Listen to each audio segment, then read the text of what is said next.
Pemirsa, setelah ditangkap dalam sebuah operasi senyap, Komisi Pemberantasan Korupsi akhirnya menetapkan Bupati Bekasi, Ade Kuswara, sebagai tersangka suap proyek. Menurut KPK, Bupati yang merupakan kader PD Perjuangan itu menerima suap proyek dari Desember 2024 hingga 2025 sebesar 14,2 miliar rupiah.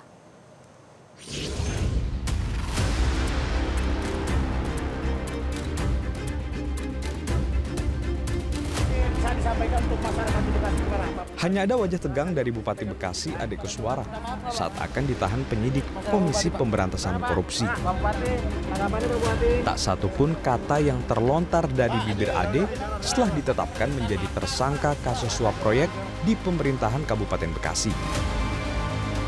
Status itu tersemat karena KPK menduga Ade rutin meminta ijon dari paket proyek yang didapatkan tersangka lain, yakni Sarjan, mulai Desember 2024 hingga 2025. Jika diakumulasi, total suap yang didapatkan Ade senilai 14,2 miliar rupiah. Lainnya. Jadi setelah dilantik ya pada akhir tahun yang lalu, akhir 2024, Saudara ADK ini kemudian menjalin komunikasi dengan saudara SRJ, karena SRJ ini adalah kontraktor yang biasa melaksanakan proyek-proyek di Kabupaten Bekasi. Nah, setelah itu karena ini juga belum ada ya untuk uangnya, maka proyek-proyek yang nanti akan ada di tahun 2026 dan seterusnya gitu ya, itu sudah dikomunikasikan dengan saudara SRJ dan sering meminta sejumlah uang. Ade Kuswara rupanya tak bermain sendiri.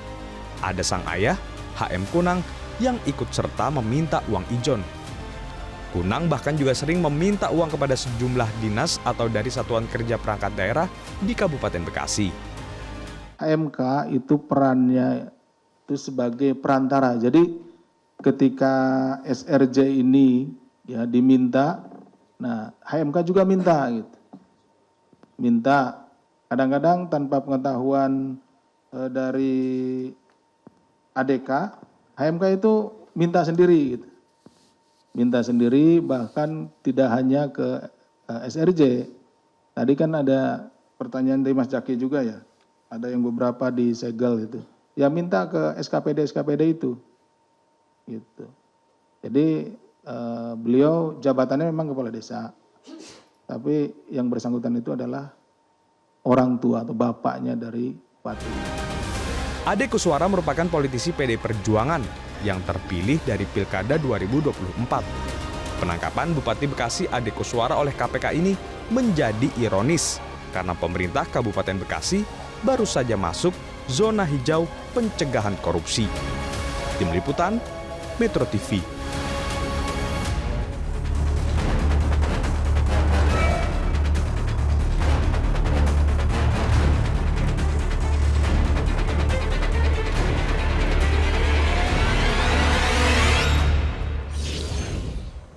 Pemirsa, Komisi Pemberantasan Korupsi menetapkan 3 pejabat di Kejaksaan Negeri Hulu Sungai Utara, Kalimantan Selatan sebagai tersangka kasus dugaan pemerasan terhadap sejumlah perangkat daerah. Namun satu tersangka kabur dari kejaran KPK.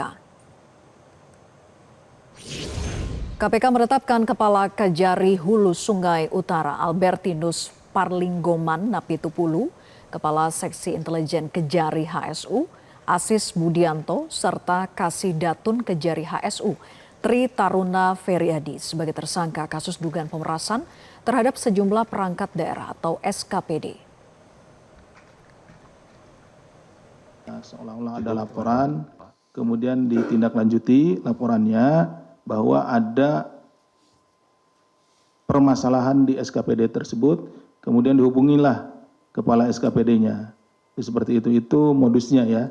Nah, seperti itu jika tidak memberikan sesuatu, maka laporan tersebut akan ditindaklanjuti. Nah, untuk itulah maka kepala SKPD tersebut memberikan sejumlah uang sesuai dengan yang diminta oleh saudara APN. Itu mungkin yang bisa disampaikan. Namun KPK baru menahan 2 tersangka karena tersangka Tri Taruna melarikan diri dari operasi tangkap tangan pada 18 Desember 2025 lalu. Tri Taruna Feryadi lolos saat akan ditangkap lantaran tersangka Tri Taruna melakukan perlawanan. KPK telah menerbitkan surat daftar pencarian orang atau DPO terhadap tersangka Tri Taruna. Secara paralel penyidik KPK akan terus mencari dan juga berkoordinasi dengan semua pihak yang terkait. Itu melakukan perlawanan dan melarikan diri, seperti itu. Sehingga saat ini terhadap yang bersangkutan sedang dilakukan upaya pencarian dan tentunya nanti akan kami terbitkan daftar pencarian orang apabila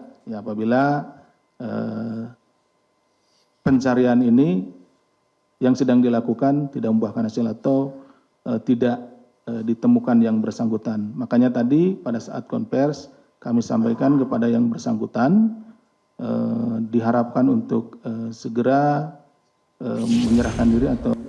Pemirsa, Bupati Bekasi Ade Kuswara Kunang rupanya tak bermain sendiri. Ada sang ayah HM Kunang yang ikut serta meminta uang ijon. Kunang bahkan juga sering meminta uang kepada sejumlah dinas atau dari satuan kerja perangkat daerah di Kabupaten Bekasi. Untuk membahasnya sudah terhubung melalui sambungan Zoom mantan Wakil Ketua Komisi Pemberantasan Korupsi, Saud Situmorang. Selamat malam, Pak Saud. Halo, selamat malam, Mbak Vera, apa kabar? Kabar baik, Pak Saud. Pak Saud, ini kan praktik ijon proyek yang terjadi di Bekasi ini melibatkan ayah dan anak ya. Jadi ayah sebagai kepala desa dan juga anak yang merupakan Bupati Bekasi. Nah, praktik korupsi berbasis hubungan keluarga ini seberapa sistemik pola ini sebetulnya di pemerintahan daerah dan mengapa terlihat sulit sekali untuk diputus? Ya, pertama karena memang korupsi itu kan menyangkut kepercayaan sesama mereka ya. Dan kepercayaan itu nggak bisa datang begitu saja. Nanti kalau kita telusuri ke belakang juga peranan sang ayah yang katakan saja punya dominan di daerah itu juga kan itu perjalanan panjang. Jadi format-format yang disebut sebagai ijon itu kita tidak masuk ke dalam yang lebih detail apakah semua itu bermodus ijon. Tetapi kalau disebutnya berbasis kepercayaan itu sudah pasti gitu. Nah kemudian bagaimana ini bisa disebutkan setelah dia menerima dan memberi, karena sang bupati ini kan dikaitkan memberi dan menerima. Ini menjadi lebih menarik karena ada case lain yang melibatkan ke yang bersangkutan. Jadi kalau umpamanya tadi Mbak Vera tanyakan bagaimana itu terjadi dari waktu ke waktu, mulai dari katakanlah mulai dari Aceh sampai Papua, modusnya ya begitu-begitu saja. Jadi artinya menyangkut perizinan, menyangkut APBD, menyangkut apakah itu kerugian negara yang menyangkut dengan pasal 23 dan suap dan seterusnya. Dan modusnya nggak berubah dari waktu ke waktu gitu Mbak Vera. Ya, Pak Saud, suap proyek ini kan unik ya karena proyeknya itu belum ada gitu. Hanya berbasis janji proyek aja yang direncanakan itu tahun 2026 alias ijon proyek itu tadi. Nah, seberapa kuat sebetulnya pembuktian hukumnya untuk kasus yang belum direalisasikan ini, Pak Saud? Ya, karena kalau lagi-lagi saya bagian depan tadi jelaskan ini menyangkut kepercayaan, nggak mungkin juga seseorang kepala daerah memberi sesuatu yang mereka tidak deal satu sama lain. Yang menjadi pertanyaan bagi kita kan bagaimana sebenarnya hal itu dilaksanakan dan kemudian OTT itu terjadi. Dan selalu saya katakan bahwa kemudian kalau KPK melakukan penyidikan itu kan selalu di awalnya itu memang sudah ada proses atau peristiwa pidana sebelumnya, ya, pemberian, dan ini adalah pemberian yang kesekian sehingga kemudian itu di OTT. Jadi kalau bagaimana sebenarnya perilaku kepala daerah untuk kemudian apakah itu terkait dengan pasal 12, pasal 5, pasal 11, kemudian bagaimana kawan-kawannya atau pasal 55-nya itu terjadi karena memang korupsi tidak pernah sendirian. Terbukti di sini juga kerjasama dengan orang tua, dengan mitra bisnis, terus kemudian ada kaitan juga di kejaksaan disebut-sebut di situ. Ini kan semua proses yang menunjukkan bahwa kepercayaan kolektif itu nggak pernah datang begitu saja gitu. Unless kalau dia penegak hukum, dia tidak ikut di dalam hal itu, tapi mereka mendalami kemudian bagaimana itu kemudian bisa ditindaklanjuti, selalunya memang sudah ada peristiwa pidana sebelumnya gitu, Mbak.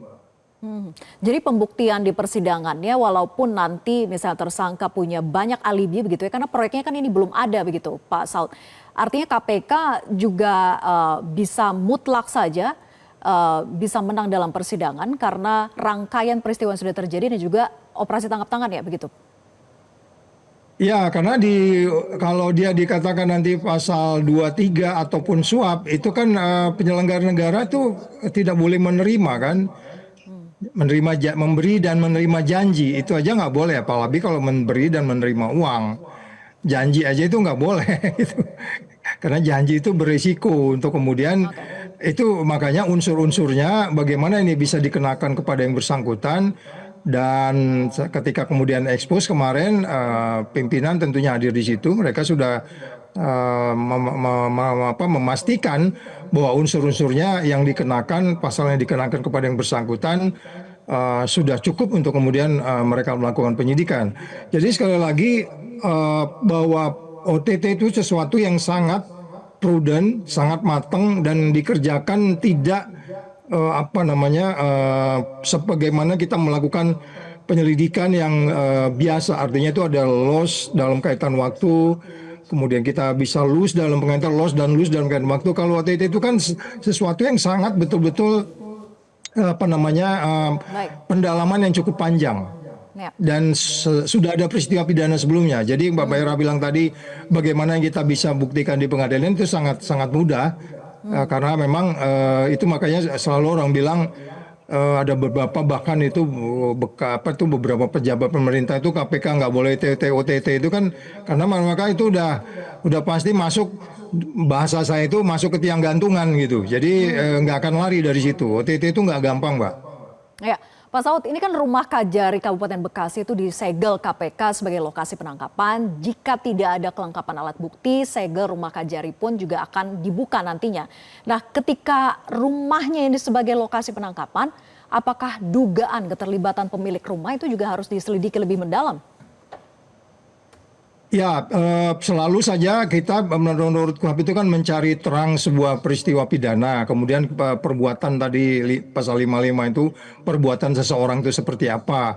Dan kalau kemudian di masa lalu ya kita tidak akan memastikan menggeledah seseorang kalau kita tidak memastikan dia untuk kemudian memang terkait atau bersama-sama di situ. Apakah itu dia menjadi berperan serta, menyuruh, pemeran utama dan seterusnya. Tapi sekarang KUHP itu sendiri tidak mengatakan bahwa apakah seseorang digeledah itu sudah dipastikan atau tidak. Tetapi untuk mencari barang bukti yang terkait dengan peristiwa pidana itu bisa dilakukan. Di masa lalu kalau kita menggeledah sudah kita pastikan dia mesti jelas peranannya dan dia harus pasal 55-nya ikut di situ sehingga kemudian dia bisa dipastikan dia harus bertanggung jawab. Dalam case kasus ini konstruksinya memang belum jelas ya. Kalau saya amatin bagaimana expose kemarin itu ada sesuatu yang belum clear.